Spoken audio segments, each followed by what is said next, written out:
So I can still see her standing there. She was about 10 years old. She was standing in front of this really, really tall fence, standing on her tiptoes, all kind of bundled up. It was in the middle of winter.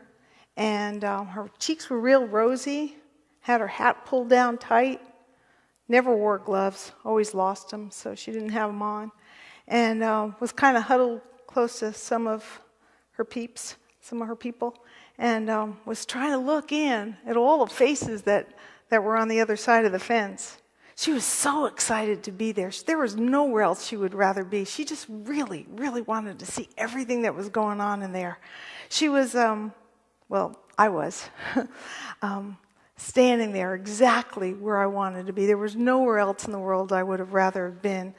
It was the thing that Grandpa would do with all the grandkids every single Advent.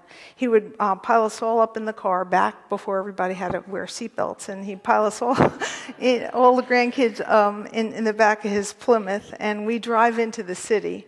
Not into the pretty part of the city, into the actually not very nice part of the city. And I didn't realize till I was older the reason why he would have us all huddled. I thought he huddled us all up together to keep us warm. He really huddled us all up together because it really wasn't a safe neighborhood. It was actually the Bowery of New York City. And so, but what we were doing there was we went to this church. And outside this church was this nativity scene.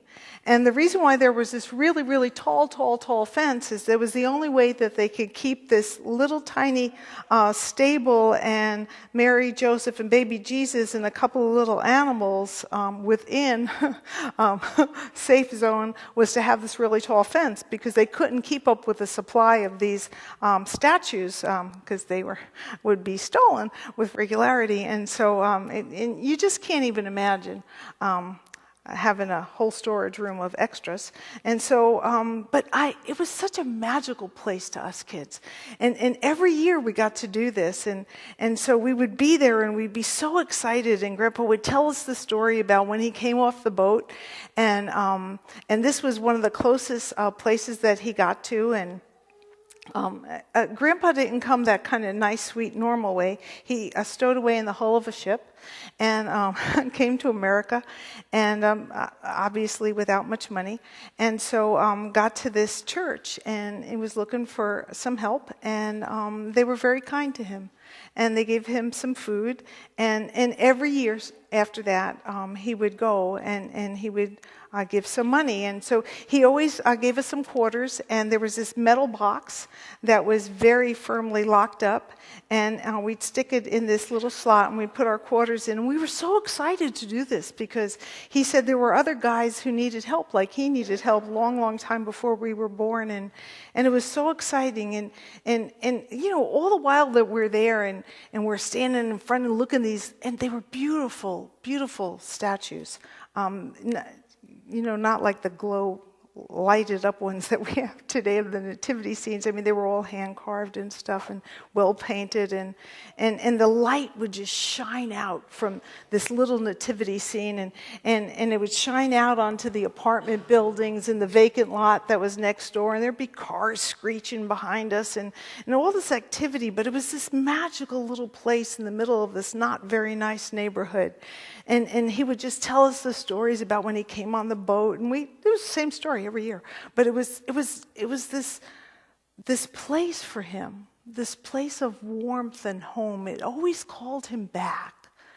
You know, it was this place that centered him, and he always had to go back and drag us back and remind us of this wonderful place, this place where he had found some love and the light of Christ and how God had cared for him and how these wonderful people had cared for him. And, you know, my grandpa never had much money.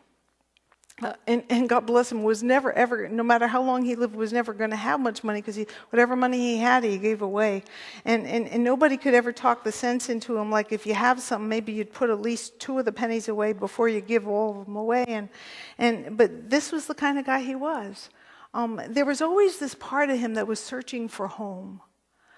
He had this deep desire to build a home, to create a home for a family that, when he first came over on the boat, he didn't have any of. He hadn't met my grandma yet. So he was just searching for this family and this home, and he created this wonderful life for all of us, for these grandchildren that he adored. And I've often told this story about how it was at his funeral that each one of us found out that we weren't his favorite grandchild.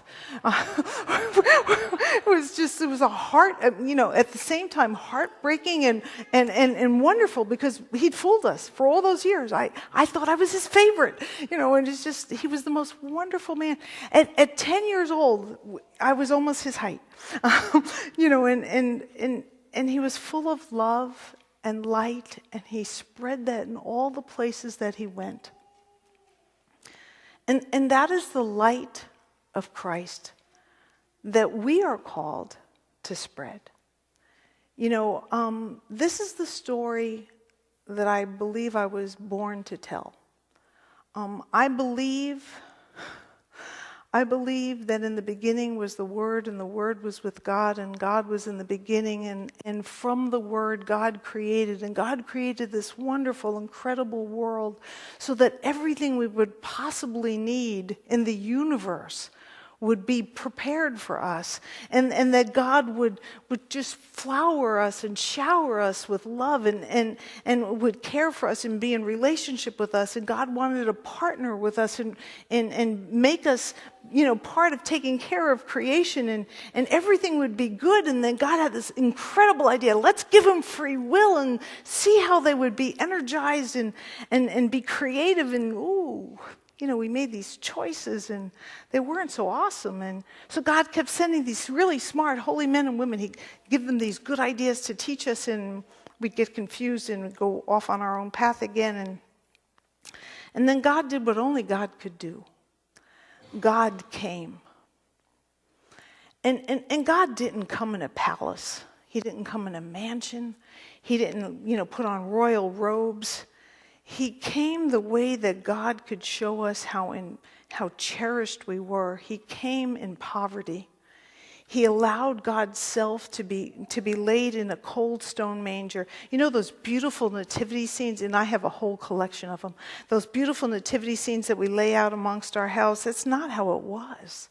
It was, a cave, and he was laid in this carved out stone thing, and where that hay was thrown in, and he was wrapped up in some rags, and he was laid in it because he was willing to do anything for us, whatever it took, to prove that we were that important to God, that God would offer God's self so that we would come to understand the fullness of God's love for us, so that when we were trying to make this decision of right or wrong, that we would go for right because God would love us that much. And so then he walked the hillside of Galilee, and it's a rocky, dry, not very, comfortable place, and he kept healing people and teaching people and loving on people and curing them and listening.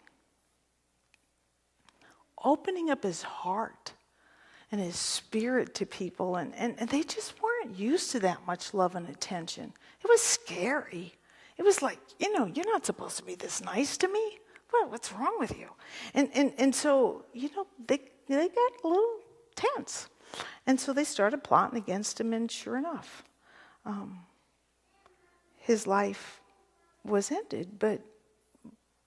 But God did this to prove God's great love for us. But the light that came into the world was the light that would never be extinguished. Because the light that came into the world was the light that God said that God would pour into us. And that light is the light that we have been invited to pour into one another. When those angels came and talked to those shepherds, they were terrified. Oh my gosh, those sweet little guys who didn't get paid hardly anything out in the middle of the night, they didn't get the good shift in the middle of the day. They got the terrible shift. They were out there at night. They were taking care of somebody else's sheep. They weren't getting paid anything. And if they lost one, they got in trouble. And they're taking care of the sheep. The angels come, oh my gosh, that's kind of scary. Go see some baby. They go see some baby. And this incredible gift. And they knew that this was too important to hold on to just to themselves. They had this gift and they shared it. You get to go home tonight in this warm bed, in this warm house, in these nice little jammies, and you're going to be all comfy, cozy. What are you going to do tomorrow? Are you going to share the story? Are you going to tell the people that you encounter that the light of the world came into the world so that you might have life and you might have it to the full? That God was willing to do whatever it took to save you from the darkness that would trouble your soul? Because all of us long for home. My grandpa just wanted a home. He was a sweet little guy. Not a genius. Not the most handsome guy in town. He dressed kind of cute, but he's just but he just wanted a home. He wanted to make a nice home for his family. That's what we all want. We want a home. We want people to love us. That's what God's offering us, a home. And we have been offered an eternal home.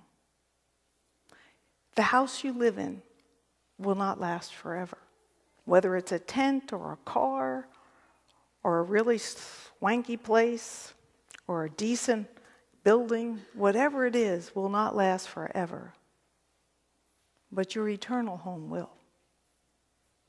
Believe in the one who believes in you, who is willing to do whatever it took to come to save you, so that you might have life and have it to the full.